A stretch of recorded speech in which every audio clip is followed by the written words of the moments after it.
Labour has once again decided that the Tories had it right, this time about those pesky protesters. Perhaps deciding that anti protest legislation could come in handy for their government, Yvette Cooper agreed to back anti protest legislation in the High Court. This legislation allows police to shut down protest which causes more than a minor disturbance, which is in effect any protest they don't like. Home Secretary Yvette Cooper will defend undemocratic anti protest laws brought in by Suella Braverman in a legal battle in the High Court. Civil rights group Liberty took the Conservative government to court over the protest laws and won its legal challenge in May. Tory ministers had decided to appeal the decision, but the case was put on hold following the election of a Labour government. Ms Cooper has now decided to continue to appeal, a move that Liberty said showed a disregard for the rule of law. In July, just after the new government was elected, Liberty agreed to adjourn their legal hearings to allow the new government to back away from this authoritarian legislation.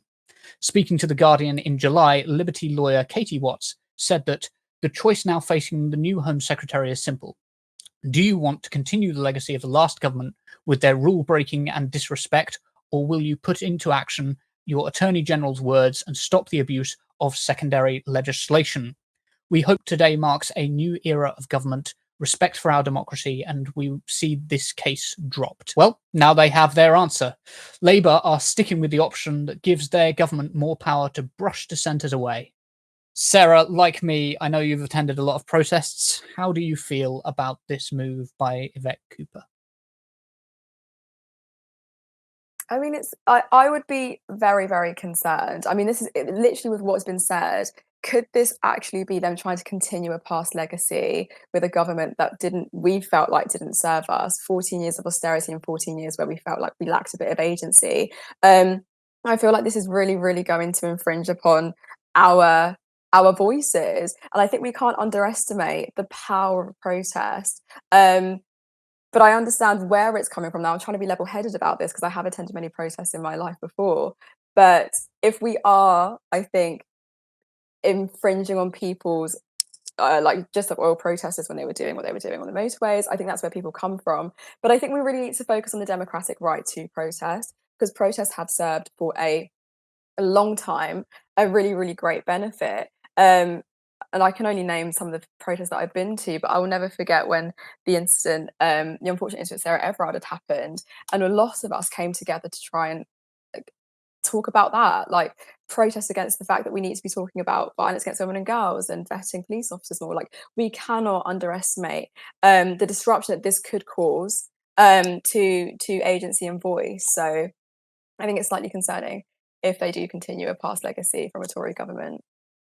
You made a really good point at the beginning there as well that I hadn't actually thought about. But actually, if we're going to vote out a government and then the next government is just going to re-implement a lot of the policies that made the last government unpopular, there's a huge degree to which that undermines democracy and undermines people's trust in elections and democratic participation. They feel that there is kind of no distinction between the two parties, and as such they will tend to reach out to the more extreme end of the spectrum. And because we live in a country that is more in danger of falling off the right wing end of the spectrum than the left, than the left, excuse me, then we're inevitably going to start reaching for Farage, Reform, the far right of the Conservative Party.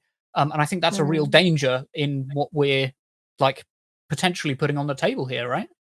Completely agree. Immense implications. Like, that is exactly what Katie Watts said as well. If it does go through, then it does serve for immense implications on our democracy.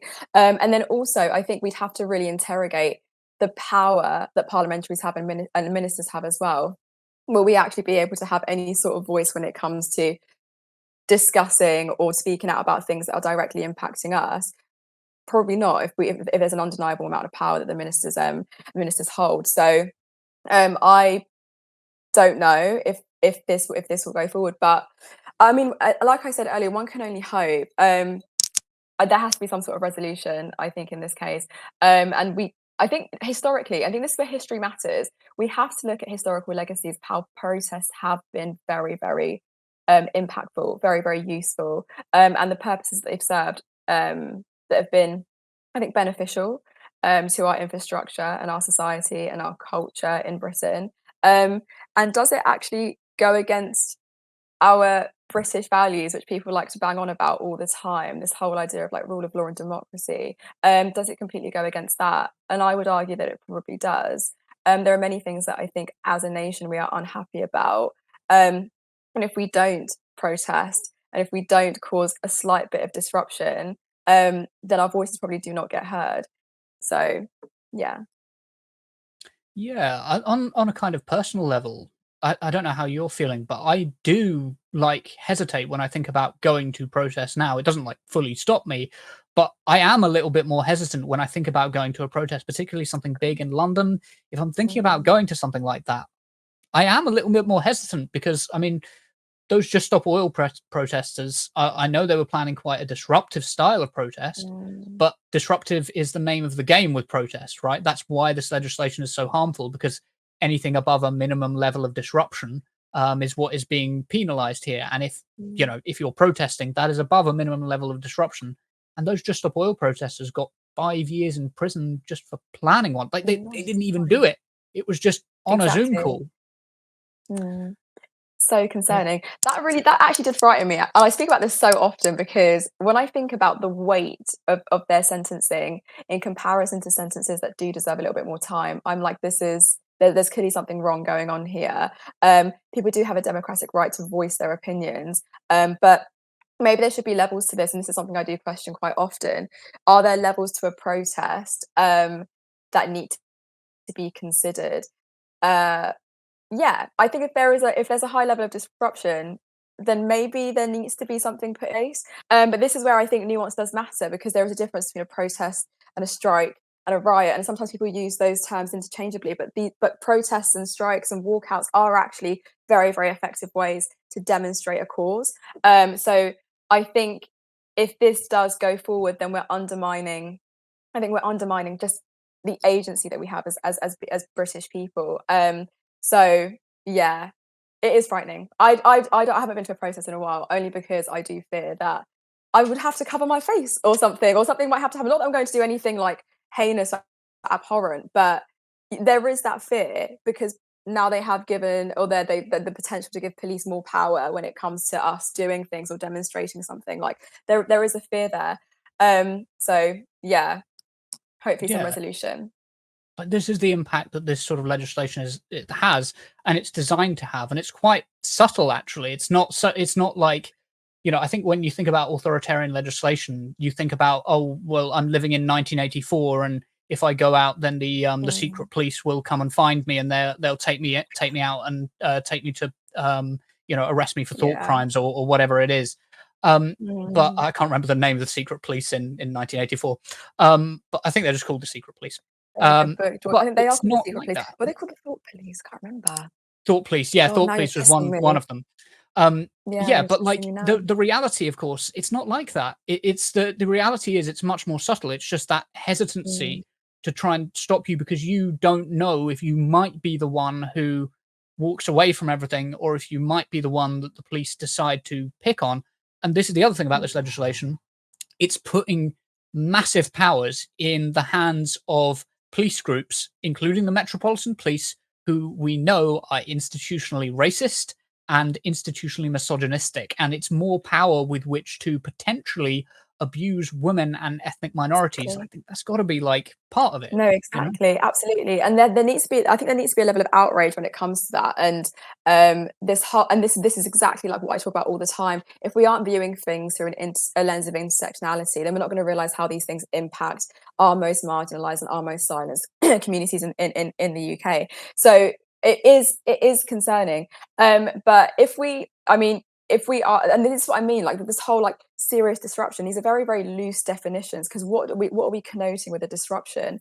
But yeah, I think if you are giving powers to institutions like you said, Cog, that are not just misogynistic and racist, but also homophobic, like all of these protected characteristics, like where are we going to go from here? I think we're only going to be criminalizing people based on how they look essentially, and also it's not going to curb the mistrust that people have in these services. I think it's only going to create an even bigger distance between marginalized communities, and these services that are built to protect and serve us. So, um, Yeah, I don't know. I think this is an instrument almost towards violence and disdain and resentment. I think people are going to begin to resent policing quite considerably.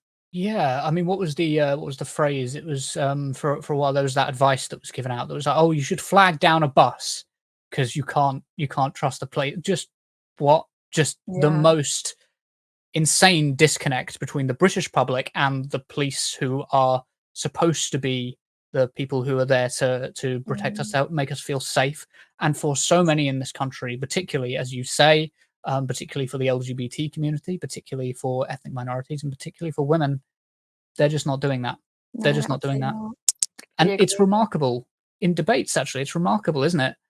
The difference that you see with white men's relationship to the police when they come into these Mm, debate spaces that we host. absolutely. They've got a very different attitude to the police, compared with I mean, the difference is more pronounced in America, of course, but I think Very you true. see I mean, that, right? I've noticed a bit of a shift as well, though. I think they feel, and this happened a lot with the riots that happened. I know this is actually going a bit off topic, but a lot of them felt like the policing were started venturing in some two-tier policing, etc., etc. And I was like, two-tier policing has existed, if we want to go with that term, for a very long time against marginalized communities, and now you feel like you're being, I guess, alienated because you are causing a riot, and it's not a protest; it's a riot.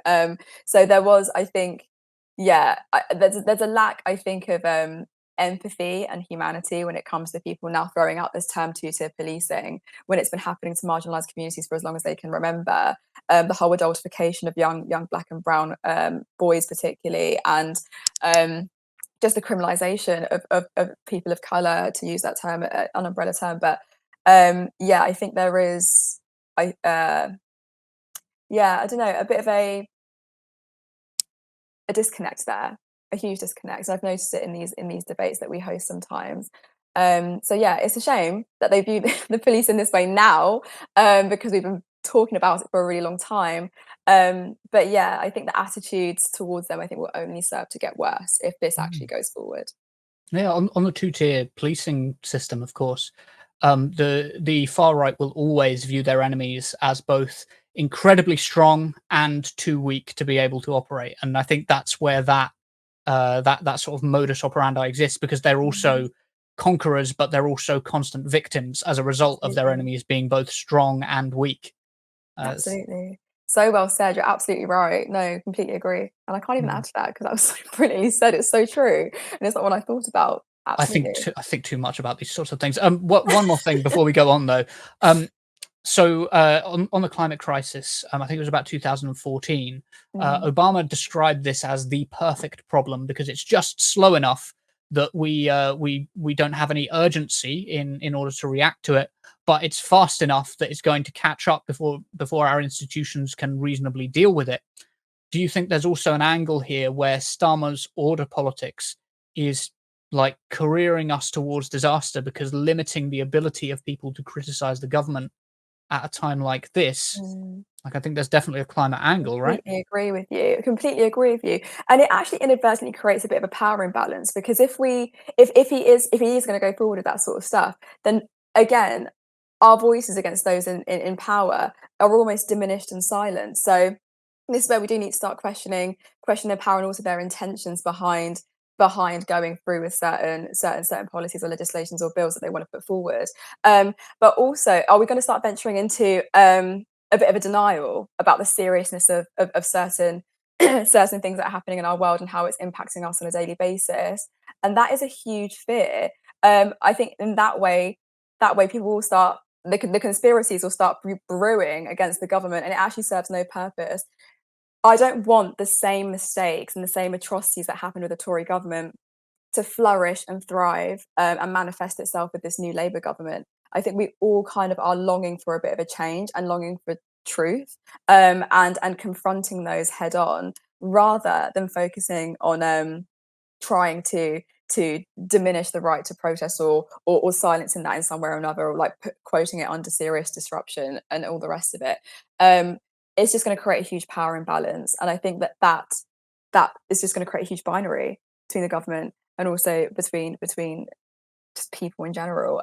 So yeah, I think that mistrust is just going to build and fester. Um, completely. We wanted an end to conservatism, not merely the Conservative Party's rule of the Completely country. agree. Patreon.com, Turn Left Media. Support independent media. Support social justice that's there on social media. Thank you, Turn Left.